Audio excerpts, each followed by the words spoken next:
Hello, welcome back to ALW Collectibles.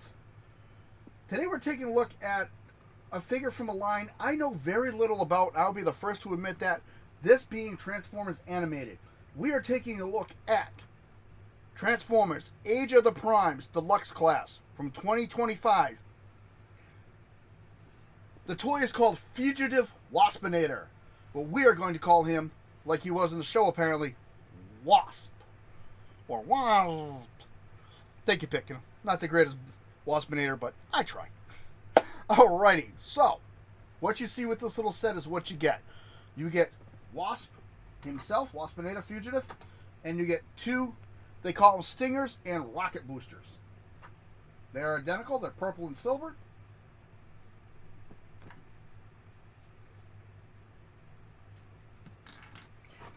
And there's the little guy himself.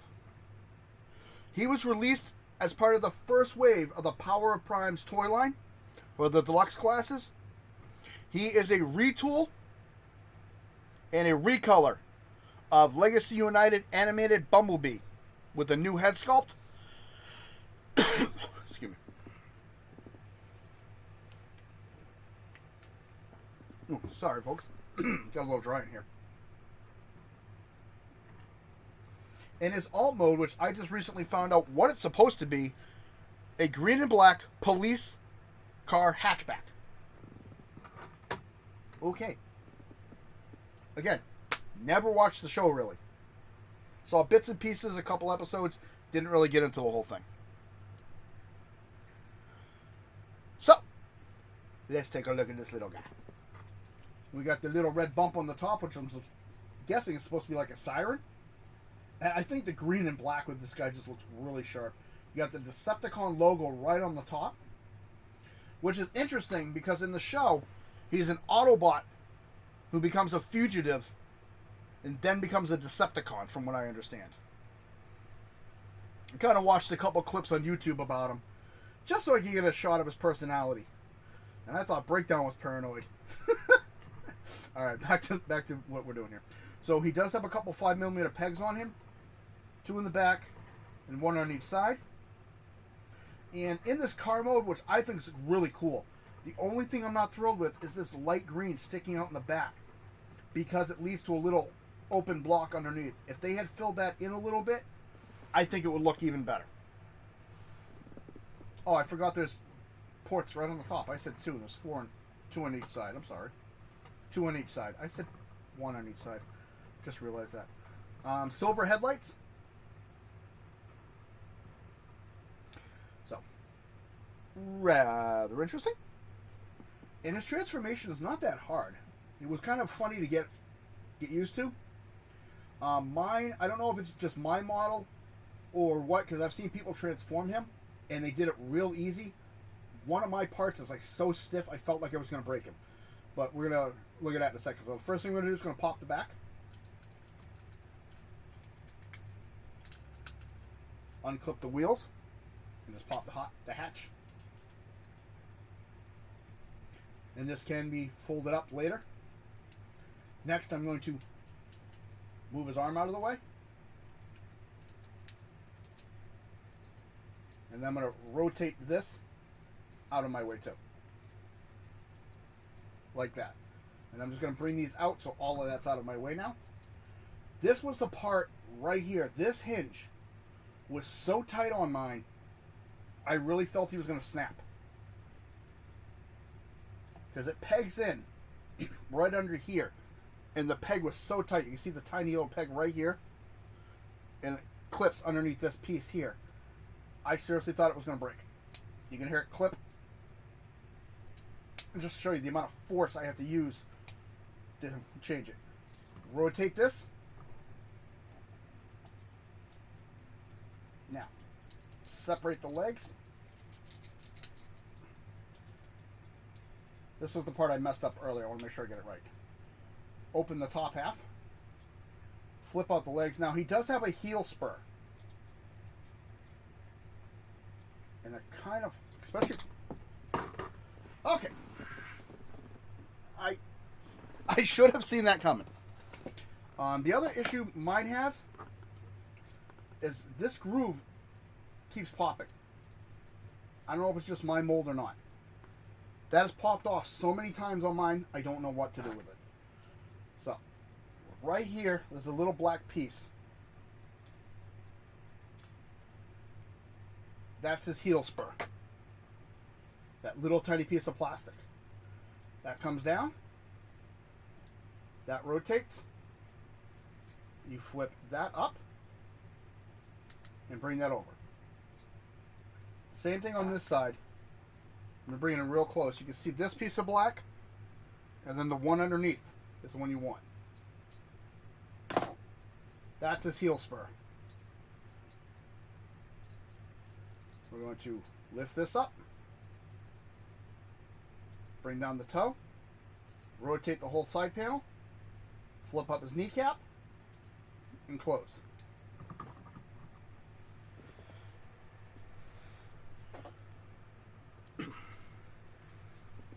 Next, just at the top, right in front of that, we're going to bring this over and rotate it. And there is a tab slot here for this tab. When those line up, you know you got it right. There we go. His hands rotate out, close. You got to set the shoulder, rotate the hand out, close, rotate his shoulder or bicep, push his shoulder up, and there is, whoop, up and fold that back down. Wasp in his robot mode.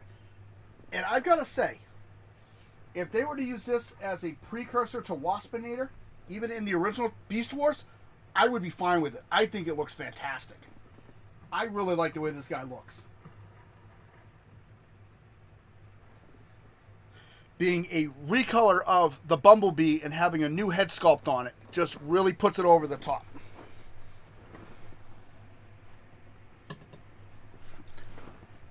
As you can see, there's the Bumblebee he's made from. And you can see the different head sculpt. This just really puts it over the top. Bye-bye, Bee.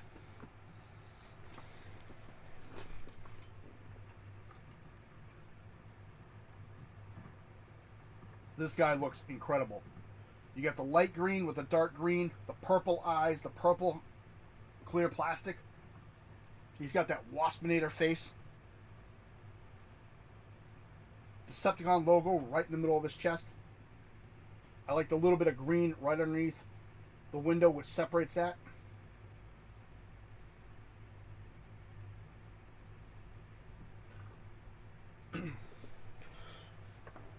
Quick little bio on this gentleman. Wasp is a lot like Bumblebee physically, but from the same chassis and sharing the same design and specifications and technologies and weaponry.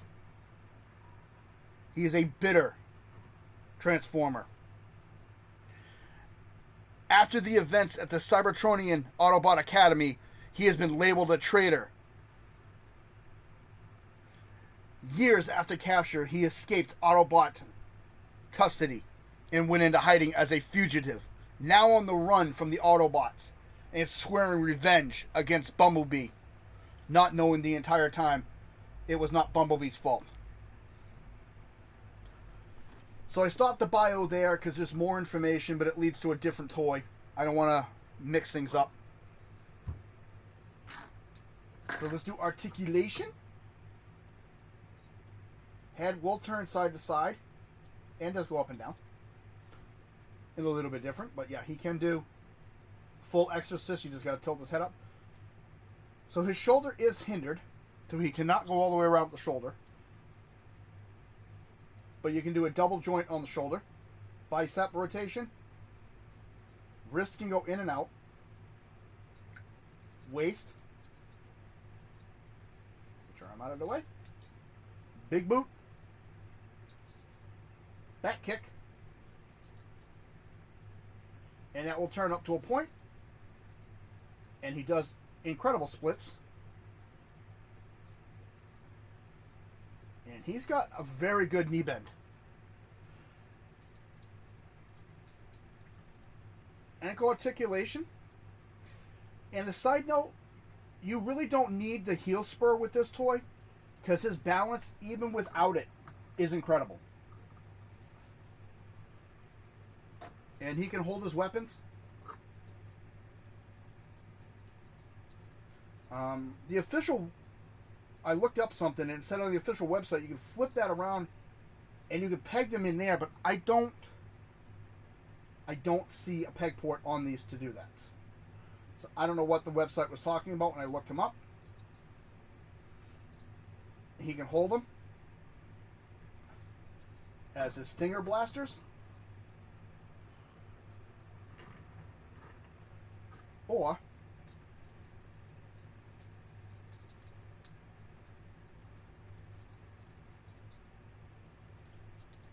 when you lift that panel up, now he can fly. Many options. And what I like about this little guy is I did some posing shots recently with him. I need to post those. But he can really be posed nicely.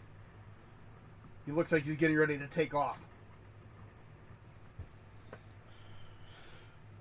So with the deluxe class, I gotta say it, I do love this mold. I think it is so versatile. I think it is so nicely designed. Really not that many complaints except for that heel spur and the way mine is so tight in the middle. And there's that little piece in the back of the car. Other than those little nitpicks, I think this guy's phenomenal. You can use weaponizers on these too. You can see they're 5mm ports. You can just weaponize these guys up really nice.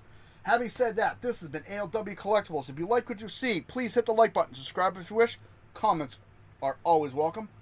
I want to say thank you to all of the channel members and subscribers. I do appreciate it very much. Many, many more videos headed your way. I'm going to get ready for another video. And Waspinator is going to go back into hiding. And he's going to try getting his revenge on Bumblebee. As I smack the camera. You have a good day.